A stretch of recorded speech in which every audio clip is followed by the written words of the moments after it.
जय हिंद दोस्तों। मैं Ravindra Sharma, director of infinity science academy, again एक और वीडियो लेके आपके सामने आया हूँ। पंचमाल का एक और टॉपर हमारे बीच में है और आज अगेन इससे जानेंगे कि किस तरह से सब्जेक्ट वाइज साइंस के लिए प्रिपरेशन होनी चाहिए।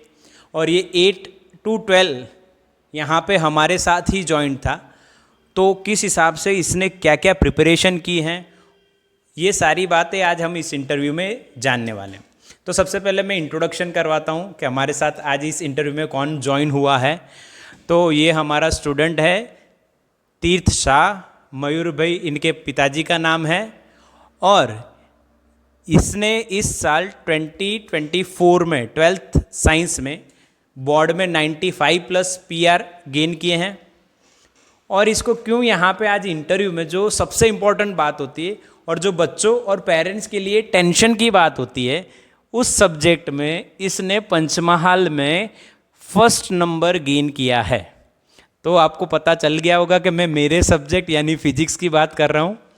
और फिजिक्स में गुजकेट या गुजसेट, गुजरात कॉमन एंट्रेंस टेस्ट, ऐसा नाम जो है एक कॉम्पिटिटिव एग्ज़ाम है जो नीट लेवल की ही है। और नीट से पहले एडमिशन उसी से होते थे MBBS में, और इंजीनियरिंग में JEE से पहले उसी से हो रहे थे गुजरात में। तो वो जो कॉम्पिटिटिव एग्ज़ाम है 12th साइंस के बाद, गुज सेट या गुज कैट जो भी आप बोल रहे हो, उसमें तीर्थ ने पूरे पंचमहाल में हाईएस्ट मार्क्स गेन किए हैं। वो 40 मार्क्स की एग्ज़ाम होती है, उसमें से इसके 39 मार्क्स हैं। तो इसके लिए मैं इसको कॉन्ग्रेचुलेशंस कहता हूँ। और आज हम डिस्कस करेंगे कि भाई जो ये प्रिपरेशन है, जो सब्जेक्ट जो है सबसे टफ बोला जाता है, भाई फिजिक्स सबसे टफ होता है। हालांकि मैं मेरे लेक्चर्स में कभी नहीं बोलता हूँ कि भाई ये इतना टफ है, बट ये एक थॉट प्रोसेस बैठ गई है। तो आज हमें तीर्थ से जानने को मिलेगा कि उसने सब बोलते हैं टफ है, उस सब्जेक्ट में इतना अच्छा स्कोर कैसे किया, क्या क्या प्रिपरेशन रही, क्या क्या बातें आपको ध्यान रखनी चाहिए as a parents, as a students. तो तीर्थ, सबसे पहले मैं आपको कॉन्ग्रेचुलेशंस कहता हूं और वेलकम करता हूं। Thank you sir. और अब मेरा सबसे पहला क्वेश्चन ये है कि आपने यहाँ पे इतने साल पढ़ाई की, तो सब्जेक्ट वाइज बात करते हैं हम लोग। सबसे पहले फिजिक्स की चर्चा करते हैं, क्योंकि आपने जो हाईएस्ट मार्क गेन किए हैं फिजिक्स में किए हैं, और दूसरे सब्जेक्ट में भी अच्छा ही किया है, पर एक टॉपर बना है ये कि भाई फिजिक्स में गुजकेट में हाईएस्ट मार्क 39 आउट ऑफ 40 लेके आया है। तो आपकी 2 साल की जर्नी कैसी रही, क्या क्या बातें आपको बतानी है कि मैंने ऐसा किया है, किस हिसाब से प्रिपरेशन किया है। तो सबसे पहले 2 साल कैसे रहे आपके? तो हेलो, माय नेम इज़ तीर्थ शाह। जैसे कि सर ने बताया, तो मैंने मेरा 11th और 12th यहाँ नालंदा बामरोली की यूनिट से किया है। और मैं यहाँ पहली बार डेमो लेक्चर्स में आया था। तो डेमो लेक्चर्स में जब मैंने फिज़िक्स के लेक्चर्स देखे थे, तब मेरे को लगा कि यहाँ मेरे को ये सब्जेक्ट फार है, मैं ये सब्जेक्ट सोच पा रहा हूँ। और हर सब्जेक्ट में हमको समझ आता ही है, लेकिन प्रॉब्लम वह होती है कि हमारे माइंडसेट में हम लोग कहाँ से क्या सोच रहे हैं। तो मुझे वहाँ से फ़िज़िक्स पकड़ आ गई थी फिज़िक्स में। तो मैंने फ़िज़िक्स में एक्स्ट्रा कुछ नहीं सोचा। हम हर सब्जेक्ट में सोचते ज़्यादा है, तो हमको सोचना नहीं है, बस हम लोग हमारी मेहनत चालू रखनी है और आगे बढ़ते जाना है। तो मैंने मेरे जैसे जर्नी पे आए, तो मैंने 11th में शुरू किया था। आ गया बेसिक मैथ्स। बेसिक मैथ्स में मुझे लगा कि ये मुझे ढंग से करना है, क्योंकि तब हम लोग अलग चीज़ें सीख रहे थे थोड़ी, और थोड़ी थी जो 8th 9th 10th से आ रही थी। तो वहाँ मैंने पकड़ अच्छी बना ली। और ग्राफ जो है वो ग्राफ ढंग से करना है, क्योंकि उसके क्वेश्चन हर बार आते हैं। नीट में देख लो, बोर्ड में देख लो, या गुड सेट में देख लो। तो वहाँ से पकड़ शुरू की थी और आ गया यूनिट एंड डायमेंशन। वहाँ से हम लोग को तो आसमान पे ही होते हैं सब लोग कि अब हमारा निकल गया। फिर धीरे धीरे काइनेमेटिक्स आया, रोटेशनल मोशन आया। तो वैसे वैसे आगे बढ़े, धीरे धीरे हमारा कॉन्फिडेंस गिरता जाता है। लेकिन काम करना नहीं रोकना चाहिए। तो काम करते रहे, तो वैसे आगे बढ़ते गए। और जैसे जैसे दूसरा साल आया, 12th के नज़दीक आया मैं, तो 12th शुरू हुआ। तब मुझे लग रहा था कि 11th मुझे कुछ नहीं आ रहा, लेकिन तब मैंने किया कि अभी साथ साथ चल रहा हूँ और जब जब मेरे को फ्री टाइम मिल रहा है मैं 11th के जो मेन कंसेप्ट है वो फिर से रिवाइज करता जा रहा हूँ। तो मैंने फिर से सब सब्जेक्ट्स रिवाइज करना शुरू किया। वैकेशन मिला, थोड़ा टाइम मिला, फ्री टाइम लिया और 11th जो है वो मेरे को लग रहा था कि हार्ड है। फिज़िक्स में 11th में सबको लगता है कि 11th फिज़िक्स हार्ड ही है, लेकिन फिर 12th में हम जब देखते हैं कि 12th में फ़िज़िक्स इजी होता है, 12th में आके समझ आता है कि 11th का फिज़िक्स तो मतलब थोड़ा टफ होता है। उस वजह से हम सब लोग पहले से ही डर जाते हैं। तो पहले से डरना नहीं है, बस आगे बढ़ते जाना है टाइम के साथ। देखो, एक बहुत बढ़िया बात तीर्थ ने हमें बताई है कि जैसे 8, 9, 10 की आप बात करते हो, 8, 9, 10 भी अपने यहाँ पे ही मैथ साइंस ने इसने पूरा अच्छा स्कोर किया है और 11, 12 भी अपने यहाँ अच्छा स्कोर किया है। बट इसका बेसिक मैथ्स का जो तीर्थ ने नोट करने वाली बात बोली कि बेसिक मैथ्स आपको पक्का करना है, मैथ्स छोड़ देना है ऐसा नहीं है। क्योंकि कई बार क्या, तीर्थ का बायो सब्जेक्ट है, बी ग्रुप है, बायो वाले बच्चे ऐसा सोचते हैं कि भाई मैथ्स हमने छोड़ा है तो अब हमें मैथ्स नहीं आएगा, पर फिजिक्स में मैथ्स आता है। और इसने बहुत बढ़िया बात बताई कि आप बेसिक मैथ्स कंप्लीट कर लीजिए, मेरे वीडियो भी बने हुए हैं उसके बेस पे, तो वो आप कर लीजिए। तो ये आपको बिल्कुल सिंपल लगेगा, थोड़ा 11th लगेगा टफ है, पर 12th एकदम इजी रहता है। जैसे 9th से 10th इजी हो जाता है, वैसी तरह से 11th से 12th इजी हो जाता है। अब हम आगे कुछ क्वेश्चन पूछते हैं। अब यानी हम लोग साइंस में एडमिशन लेते तो डेफिनेटली तीर्थ ने नीट की प्रिपरेशन की है यहाँ से, और हमने उसको जो जो हेल्प की है, नीट और गुजसेट में पूरा का पूरा एमसीक्यू रहता है।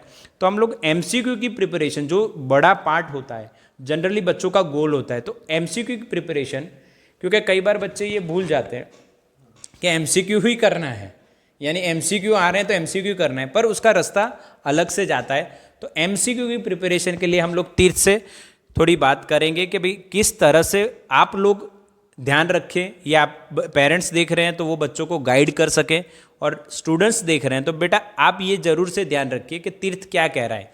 क्योंकि तीर्थ ने 40 में से 39 और एक एमसीक्यू उसने ड्रॉप किया था, क्योंकि नेगेटिव मार्किंग होते हैं। तो ये आपको अच्छे से जो बातें बताई वो आपको सुननी है और उसको अप्लाई करनी है। तो तीर्थ एमसीक्यू में किस हिसाब से किया जाए? तो एमसीक्यू में जैसे हम लोग पहले से शुरू करते हैं कि हमारे जो क्लास टेस्ट और सब हो रहा है उसमें थियरी के भी टेस्ट होंगे, तो हम लोग थियरी लाइक फिज़िक्स है तो थियरी छोड़ देते हैं, वैसे करते हैं, लेकिन थियरी साथ में पढ़ते जानी है। और फिज़िक्स में एनसीईआरटी को सब जगह से निगलेक्ट नहीं करना है। लाइक हम लोग ने 3rd चैप्टर देखा, पीछे के मॉडर्न फिजिक्स देखे, सब चैप्टर्स की थियरी मेन ही होती है। और जो मैंने एक क्वेश्चन ड्रॉप किया था वो भी थियरी का ही था। तो ये अभी जो बता रहा है कि 39, 40 में से 40 आ जाते हैं, पर एक क्वेश्चन थियरी में से था, बहुत सारे थे, पर एक थियरी का क्वेश्चन इसने कंफ्यूजन में ड्रॉप किया था, कंफ्यूजन में थोड़ा सा ड्रॉप करना पड़ा। तो लाइक जैसे हम लोग पहले से टेस्ट दे रहे हैं, मैंने एक जगह पढ़ा था कि मॉक टेस्ट दे रहे हो उसको मेन टेस्ट की तरह दो, और जो मेन टेस्ट दे रहे हो वो मॉक टेस्ट की तरह दो। हम लोग टेस्ट में मतलब टेंशन में बहुत रहते हैं कि ये मार्क्स नहीं आ रहे, ये हो रहा है, तो हम लोग को लेकिन टेस्ट तो सब देने हैं, टेस्ट देते जाओ और साथ में टेस्ट में जो गलत हो रहे हैं वो सब चीज़ें फिर से रिवाइज़ करो, रिव्यू करो, और समझ नहीं आ रहा तो सर से पूछो। सर से अगर 1-2 टॉपिक्स नहीं समझ आए तो अपने दोस्तों से पूछो, दोस्तों से नहीं समझ आ रहा तो फिर से सर के पास जाओ, सर फिर से अलग तरह से समझेंगे। तो अलग अलग तरह से बस हमारा कॉन्सेप्ट जो बिल्ड होना चाहिए वो ढंग से होना चाहिए, और हमारा जो दिमाग है वो जल्दी फास्ट से वो क्या बोलते हैं सॉल्व करने के लिए डेवलप करना चाहिए। डेवलप करना चाहिए। और एमसीक्यू में स्पीड है वो बराबर है, लेकिन हमको सॉल्व करने के लिए हमारा हाथ, हेड और सब कुछ कोऑर्डिनेशन में होना चाहिए। और वो प्रैक्टिस से ही हो सकता है। हाँ, तो वो मेन तो मॉक टेस्ट ही है, मॉक टेस्ट देते रहो और जो हमारे बेसिक कॉन्सेप्ट्स है वो साथ में लेके चलो। ओके, तो यहाँ पे एक बढ़िया बात हमको जानने को मिली कि भाई प्रिपरेशन एमसीक्यू की किस हिसाब से, और थियरी को छोड़ना नहीं है। जनरली फिजिक्स में सम्स और एमसीक्यू ज़्यादा ध्यान देते हैं, पर इस साल बोर्ड में थियरी ज़्यादा पूछी गई है। नीट में भी अब एक और नीट का प्रिपरेशन हमने जो आपको करवाया उस हिसाब, उसके बारे में क्या, कौन से टेस्ट कितने देने चाहिए वो भी हम जान लेते हैं तीर्थ से। तो मुझे यहाँ से नीट के लिए अभिजय की टेस्ट सीरीज़ मिली थी, जिसकी वजह से मेरा 11th बूस्ट अप हो गया था, जो कि मैंने 12th में ली थी हम सब ने। तो यहाँ से क्या हुआ था कि 12th में हमारा सिलेबस ख़त्म होने आया था, तब हम सब ने 11th का टेस्ट सीरीज़ चालू की थी। उसके लिए हम लोग को हफ्ते का टाइम मिला था। उस हफ्ते में हम जो 11th का होता है वो रिवाइज़ करते थे।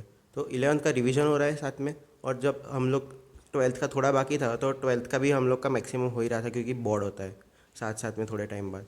तो अभी तक की जो टेस्ट सीरीज़ है वो हम सबको लेनी ही चाहिए, या फिर कोई भी हो, लेकिन टेस्ट सीरीज़ तो लेनी ही चाहिए, क्योंकि उसकी वजह से हमारा 11th फिर से जो रिवाइज़ हो रहा है, जिसकी वजह से हमारे नीट के लिए बहुत हेल्प मिलती है। और उसमें मार्क्स मतलब वो नीट से भी अपर लेवल का होता है उसके क्वेश्चंस। तो अभिजय की टेस्ट सीरीज़ में मार्क्स थोड़ा ऊपर नीचे हो रहा है, कोई बात नहीं, लेकिन उसके जो रिव्यू है उसको फिर से करना है, ढंग से करना है। उसके क्वेश्चन बराबर देख लेना, क्योंकि उसके क्वेश्चन से थियरी और सॉल्यूशंस सम्स सब एकदम परफेक्ट होते हैं, तो वो देख लेना। तो ये अगेन एक अच्छी बात कि भाई टेस्ट सीरीज़ हम लोग यहाँ पे जब कोटा से मंगवाते हैं अभिजय टेस्ट सीरीज़, वो भी हम यहाँ पे फॉलो कर रहे हैं, और वो भी आपको उसके साथ ही फॉलो करनी है। अदरवाइज़ क्या होता है कि थोड़ा लैकिंग कर दिया तो बिगड़ सकता है। तो तीर्थ ने दोनों डायरेक्शन में हमें प्रिपरेशन करना सिखाया है कि किस हिसाब से हमें प्रिपरेशन करनी चाहिए, और उसका एक्सपीरियंस है। और अपने यहाँ पे बामरोली यूनिट पे जब हम यहाँ पे आपको प्रिपरेशन करवाएंगे, और जो नए बच्चे हमारे साथ जुड़ रहे हैं तो उनके लिए भी, और ख़ास एक और बात में एक और क्वेश्चन रहता है जो एक इम्पॉर्टेंट क्वेश्चन है कि भाई जनरली पेरेंट्स और स्टूडेंट्स अभी ये सोचते हैं कि हमें आउटसाइड एडमिशन लेना चाहिए। उसके लिए भी एक हम लोग तीर्थ से पूछेंगे, क्योंकि यहाँ पे तीर्थ को सारी प्रिपरेशन, जैसे कि अभी मान लो ये पंचमहाल में हाईएस्ट इसने कम्पिटिटिव एग्जाम में गेन किया है, ये फर्स्ट रैंक लेके आया है, तो वो सब तैयारी हमने यहीं इसको करवाई थी। फिजिक्स सब्जेक्ट में मैंने इसको पूरी यहीं तैयारी करवाई है। तो जो पेरेंट्स और बच्चे बाहर जा रहे हैं वो थोड़ा सा कि भाई जाना चाहिए कि नहीं जाना चाहिए, क्योंकि लाखों रुपए आप खर्च कर रहे हो। एक सबसे बड़ी बात होती है पैसों का खर्च, पर उससे दूसरी बड़ी बात ये होती है साइकोलॉजी इफेक्ट, कि आप बाहर जा रहे हो, घर पे रह रहे हो, तो घर पे रह रहे हो तो पेरेंट्स के साथ आप कम्युनिकेट कर सकते हो, और आपको मेंटली जो स्ट्रेंथ मिलनी चाहिए वो आउटसाइड नहीं मिलेगी। और यहाँ पे टीचर्स का सपोर्ट भी आपको मिलेगा, अच्छे से मिलेगा। तो आप ये बात भी तीर्थ से ही जानते हैं कि बाहर जाना जरूरी है कि नहीं। ये अपना एक क्वेश्चन और रहेगा कि बहुत लोग बाहर जाते हैं, लाखों रुपए, साल के तकरीबन 3 लाख 2 लाख रुपए खर्च होते हैं, और आना जाना ये सब बहुत झंझट होते हैं। तो तीर्थ का रिव्यू हम लेते हैं कि जाना चाहिए कि नहीं जाना चाहिए। तो हम लोग जैसे कि हमारा पूरा साल 2 साल हुआ, 2 साल में मैंने देखा है कि बहुत अप्स एंड डाउन्स होते हैं। मेंटली हेल्थ तो बिगड़ती ही है, तो मेंटली हेल्थ बिगड़ती है, उसके लिए हमको सपोर्ट चाहिए होता है। तो सपोर्ट के लिए हमारे जो टीचर्स है, पेरेंट्स है, फैमिली फ्रेंड्स जो हमारे यहाँ साथ में ही होते हैं, तो उनके साथ रहेंगे तो हमारा ज़्यादा वो कॉन्फिडेंस मिल जाता है वापस, जब हम डिमोटिवेट हो जाते हैं। डिप्रेशन में जाने की मेन वजह जो बाहर जाते हैं, अकेले होते हैं, तो वहाँ पे डिप्रेशन मिल ही जाता है। तो हम लोग हमारे साथ ही रहेंगे सबके साथ, तो हमारा जो कनेक्शन होता है वो मिलता रहेगा। कनेक्शन में हम लोग खुल से किसी को भी पूछ सकते हैं। जो लोग शाय होते हैं वो लोग बाहर जाके कुछ पूछ नहीं सकते, तो उसकी वजह से बहुत होता है बाहर। तो और अपना एनवायरनमेंट कैसा रहता हाँ, है? एनवायरनमेंट तो एकदम फ्रेंडली एनवायरनमेंट होता है यहाँ पे, तो फ्रेंडली एनवायरनमेंट में ही रहना चाहिए। बाकी बाहर तो मतलब जैसे कि वो आपकी पर्सनल चॉइस है, लेकिन पर्सनल चॉइस में मैं मेरी एडवाइस दे सकता हूँ कि जो कॉन्फिडेंस होता है वो गिर ही जाता है हर साल में भी मिनिमम 1 साल में मिनिमम 3-4 बार गिर जाता है। तो कॉन्फिडेंस में आपको लाना ही पड़ेगा, तो उसके लिए यहाँ तो रहना ही पड़ेगा। तो एक ये बात खास इम्पोर्टेंट, जो भी इंटरव्यू देख रहे हैं ये हमारी बातें सुन रहे हैं कि आप, और हमारा गोल ही यही है कि हम हमारे डिस्ट्रिक्ट के बच्चे बाहर ना जाएं, यहीं पे लोकल में ही उनको बेस्ट कोचिंग मिल जाए। सारी चीज़ें फॉलो कर रहे हैं और अच्छे से एनवायरनमेंट दे रहे हैं। और सबसे बड़ी बात जो इसने बोली कि मेंटल हेल्थ जो है वो डैमेज होती ही है, और यहाँ पे ये हमारे साथ भी शेयर करता था, जो भी प्रॉब्लम आती हम बैठ के सॉल्व आउट करते थे। तीर को जनरली थियरी में प्रॉब्लम आती थी, स्पीड थोड़ी सी कम पड़ती थी, पर वो सारी बातें शेयर करके टर्न बाय टर्न उनको सॉल्व करते गए और गेन किया ये अच्छा स्कोर। और नीट में भी इसका अच्छा स्कोर बन रहा है, और उसके लिए भी इसको यानी हमारी शुभकामना है। तो बस इतना रखते हैं। थैंक यू तीर्थ, मिलते हैं। All the best for the future. ठीक है, थैंक यू।